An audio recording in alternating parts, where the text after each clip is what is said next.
नमस्कार, हमारे digital platform में आपका स्वागत है। धर्मशाला के तपोवन में हिमाचल विधानसभा का शीतकालीन सत्र शुरू हुआ और पहले ही दिन सदन के अंदर बाहर जबरदस्त सियासी उबाल देखने को मिला। पंचायत चुनाव टालने के गंभीर आरोप, सरकार का पलटवार, संविधान दिवस का आयोजन और बाहर कांग्रेस का प्रदर्शन, पूरी हलचल की बात इस वीडियो में करेंगे। धर्मशाला में शीतकालीन सत्र का पहला दिन माहौल के लिहाज से बेहद गर्म रहा। सत्ता पक्ष और विपक्ष दोनों दलों के विधायक वक्त पर सदन पहुंचे, लेकिन राजनीतिक आरोप प्रत्यारोप पूरे दिन हावी रहे। बीजेपी ने कांग्रेस सरकार पर पंचायती राज संस्थानों और स्थानीय निकाय चुनावों को जानबूझकर टालने का तीखा हमला बोला। बीजेपी विधायक रणधीर शर्मा के साथ साथ पार्टी के मुख्य प्रवक्ता राकेश जम्वाल ने भी सरकार को घेरते हुए ये कहा कि कांग्रेस लोकतंत्र की हत्या पर आमदा है और वो लगातार लोकतंत्र की हत्या करना चाहती है और बार बार पंचायत चुनाव टाल रही है। वो लोकतांत्रिक एक जो विधि है उसे नहीं अपनाना चाहती क्योंकि वो हार से डर रही है। जम्वाल ने सदन में कहा कि सरकार को पहले से पता था कि पंचायतों का कार्यकाल दिसंबर जनवरी में खत्म हो रहा है, फिर भी वक्त रहते रीऑर्गेनाइजेशन क्यों नहीं किया गया। उन्होंने कटाक्ष किया कि मंत्री कुछ कहते हैं, मुख्यमंत्री कुछ और कहते हैं, तालमेल का पूरा अभाव है। आपदा को बहाना बताते हुए जम्वाल ने कहा कि गांव में सड़कें आज भी बंद हैं, कोई प्रभावी मशीनरी काम नहीं कर रही है, सिर्फ कागजों में आपदा दिखाकर चुनाव टाले जा रहे हैं। उन्होंने बिहार चुनाव का उदाहरण देते हुए कहा कि कांग्रेस को जनता को जो फैसला है वो पता है, इसलिए हिमाचल में भी हार के डर से वो भाग रही है और चुनाव लगातार पोस्टपोन किए जा रहे हैं, चुनाव नहीं कराए जा रहे। राज्यपाल के बयान का जिक्र करते हुए जम्वाल ने कहा कि महामहिम ने भी ये चेताया है कि चुनाव नहीं हुए तो विकास रुक जाएगा। अंत में उन्होंने चेतावनी दी कि चुनाव लोकतंत्र की आत्मा है और कांग्रेस सरकार इस आत्मा का गला घोंटने पर तुली हुई है। विपक्ष ने इन आरोपों का जवाब देते हुए विपक्ष के जो आरोप है इनके आरोपों का जवाब देते हुए मुख्यमंत्री सुखविंदर सिंह सुक्खू ने ये कहा कि कांग्रेस संविधान और कानून की सबसे बड़ी संरक्षक है, हर निर्णय कानून के दायरे में ही लिया जा रहा है। सीएम ने पलटवार किया कि बीजेपी खुद कई बार चुनाव टाल चुकी है, अब वही बातें उठाकर भ्रम फैला रही है। काम रोको प्रस्ताव पर नेता प्रतिपक्ष जयराम ठाकुर ने भी सरकार पर जोरदार हमला बोला। उन्होंने कहा कि प्रदेश में व्यवस्था परिवर्तन नहीं, व्यवस्था पतन हो रहा है। सरकार हार के डर से पंचायत चुनाव टाल रही है और आपदा को सिर्फ बहाना बना रही है। नियमों का हवाला देते हुए नेता प्रतिपक्ष जयराम ठाकुर ने कहा कि विशेष परिस्थितियों में ही चुनाव 6 महीने टाले जा सकते हैं, लेकिन अभी ऐसा कोई भी कारण मौजूद नहीं है। सीएम सुक्खू ने तीखा जवाब देते हुए ये कहा कि नेता प्रतिपक्ष तनाव में है और बीजेपी खुद 5 गुटों में बटी हुई है। जयराम ठाकुर ने पलटवार कर कहा कि बीजेपी पूरी तरह से एकजुट है और मुख्यमंत्री ने अपने राजनीतिक मित्र के लिए मेयर का जो कार्यकाल है वो 5 साल तक बढ़ा दिया है। दोनों नेताओं की ये जो नोकझोंक है, ये दोनों नेताओं में जो लगातार सदन में नोकझोंक चली, ये दिन भर सुर्खियों में रही। डिजास्टर एक्ट का हवाला दिया जा रहा है। क्या डिजास्टर के नाम पर कांग्रेस पार्टी जमीनी स्तर पर काम कर रही है? क्या सड़कें जो टूटी है उनको ठीक कर रही है? 5 महीने हिमाचल प्रदेश में डिजास्टर को, आपदा को आए हुए हो गया है, अभी तक आपदा प्रभावित लोगों को मदद नहीं मिल पाई। अभी तक आपदा प्रभावित इलाके में जो डैमेजेस हुए हैं वो रिस्टोर करने की प्रक्रिया शुरू नहीं हो पाई। यानी कि रिस्टोर करने की तो बात छोड़िए, लेकिन अभी तो काम शुरू नहीं हो पाया। और ऊपर से बहाना ले रहे हैं कि चुनाव इसलिए नहीं कराए जा सकते हैं क्योंकि हिमाचल प्रदेश में डिजास्टर आया है, उसका नुकसान हुआ है और उस नुकसान के कारण सड़कें बंद पड़ी है। मंत्री बोलते हैं 12 सड़कें बंद हैं हिमाचल प्रदेश में कुल, और मुख्यमंत्री कहते हैं बहुत सारी सड़कें जो है अभी तक अवरुद्ध पड़ी है। तो इसलिए कोई तालमेल जो है सरकार में मंत्रियों का, मुख्यमंत्री का आपस में है ही नहीं।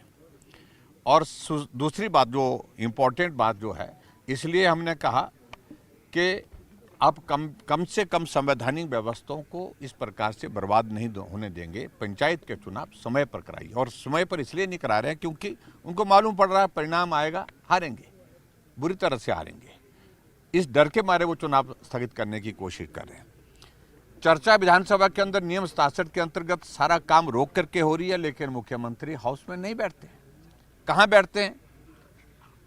एक तरफ से कहते हैं कि हमने जो है इतिहास का सबसे लंबा सत्र विधानसभा का शीतकालीन सत्र धर्मशाला में रखा है, तो उस सत्र में मुख्यमंत्री को जिनको जवाब देना है सारे विषय को लेकर, क्योंकि इसका जवाब जो है पंचायती राज मंत्री नहीं दे सकता है, इसका जवाब यूडी मिनिस्टर भी नहीं दे सकता, क्योंकि दो डिपार्टमेंट है, नगर परिषदें भी है, नगर पंचायतें भी है, पंचायतें भी है।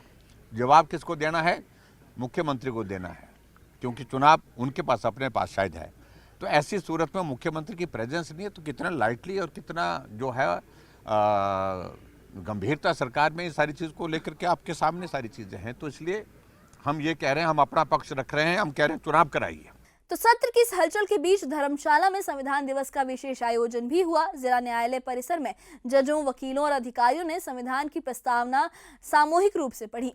कार्यक्रम की अध्यक्षता फैमिली कोर्ट कांगड़ा के प्रिंसिपल जज डॉक्टर अरविंद मल्होत्रा ने की और सभी को लोकतांत्रिक मूल्यों की रक्षा की शपथ भी दिलाई।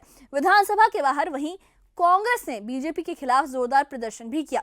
बीजेपी विधायक हंसराज और प्रदेश अध्यक्ष डॉक्टर बिंदल के भाई पर लगे यौन शोषण के आरोपों को लेकर कांग्रेस ने नैतिकता के आधार पर उनसे इस्तीफे की मांग की। राजस्व मंत्री जगत सिंह नेगी और विधायक चंद्रशेखर की अगुवाई में धरने पर बैठे कांग्रेस नेताओं ने नारेबाजी की और ये कहा कि बीजेपी की कथनी और करनी में भारी अंतर है। तो हिमाचल विधानसभा के शीतकालीन सत्र के पहले दिन में जो फोकस रहा वो पंचायती चुनाव पर रहा। लगातार आरोप प्रत्यारोप चलते रहे। बीजेपी ने कांग्रेस पर यह आरोप लगाया कि कांग्रेस आपदा का बहाना देकर वो हार के डर से चुनाव को पोस्टपोन करा रही है, जो कि लोकतांत्रिक मूल्यों के आधार पर सही नहीं है। तो वहीं कांग्रेस ने ये कहा कि बीजेपी कई बार खुद भी चुनाव कई बार पोस्टपोन करा चुकी है, लेकिन अब यही मुद्दा उठाकर वो जनता में भ्रम फैलाने की कोशिश कर रही है। तो लगातार कई मुद्दों पर आरोप प्रत्यारोप जारी रहे। उसके अलावा कांग्रेस ने एक धरना भी दिया, धरना प्रदर्शन किया। राजस्व मंत्री जगत सिंह नेगी और विधायक चंद्रशेखर ने धरना प्रदर्शन करते हुए बीजेपी के जो प्रदेश अध्यक्ष है डॉक्टर राजीव बिंदल, उनके भाई पर लगे यौन शोषण के आरोपों को लेकर नैतिकता के आधार पर इस्तीफे की मांग की है और इस पूरे मामले पर भी लगातार सियासत गरमाई रही। तो पंचायत चुनाव पर तीखी बहस, सदन के अंदर नोकझोंक और बाहर प्रदर्शन। शीतकालीन सत्र के पहले ही दिन ये हलचल ये बता रही है कि आने वाले दिन और भी गर्म और राजनीतिक रूप से उथल पुथल भरे होने वाले हैं। और जहां भारतीय जनता पार्टी की सरकार के ऊपर वो बात कह रहा है कि आपने शिमला नगर निगम के चुनाव कराने में विलंब किया, हमने नहीं किया। उनको मालूम होना चाहिए मुख्यमंत्री जी को। मैंने विधानसभा के अंदर भी कहा कि उनकी ही पार्टी की सिमी नंदा करके एक काउंसलर है जो हाई कोर्ट में चले गई थी डिलिमिटेशन के प्रोसेस को लेकर के, रिजर्वेशन के प्रोसेस को लेकर के, और जिसके कारण हाई कोर्ट का फैसला समय पर नहीं आ पाया। समय पर नहीं आने की वजह से तब तक के लिए विधानसभा के चुनाव का समय आ गया और इलेक्शन नोटिफिकेशन हो गया। लेकिन उसके बावजूद भी हमने एक्सटेंड नहीं किया। हमने कार्यकाल जैसे पूरा हुआ तो हमने एडमिनिस्ट्रेटर लगा करके शिमला कॉरपोरेशन को जो हम वहाँ पर छोड़ दिया उस हालात में। तो ऐसे में मुख्यमंत्री जी को समझना चाहिए कि पंचायत के चुनाव ना कराने की वजह यही है, क्योंकि हार का डर है। इस बारे में आपकी क्या राय है? हमें कमेंट बॉक्स में अपनी राय जरूर बताइए कि क्या आपको क्या लगता है, क्या इस सत्र में जनता के असल मुद्दों पर बात होगी? क्या कोई ऐसा डिसीजन लिया जाएगा, ऐसे बिल पास होंगे, ऐसे नियम कानून बनाए जाएंगे जिनसे जनता को फायदा हो, हिमाचल की जनता के लिए कोई फायदा इस शीतकालीन सत्र से निकलेगा, या फिर ये जो सत्र है ये भी बहस की एक भेंट चढ़ जाएगा? हमें अपनी राय जरूर बताइए और इससे जुड़े अपडेट्स के लिए और ऐसी ही खबरों के लिए हमारे चैनल के साथ बने रहिए। हमारे चैनल को सब्सक्राइब करिए। शुक्रिया।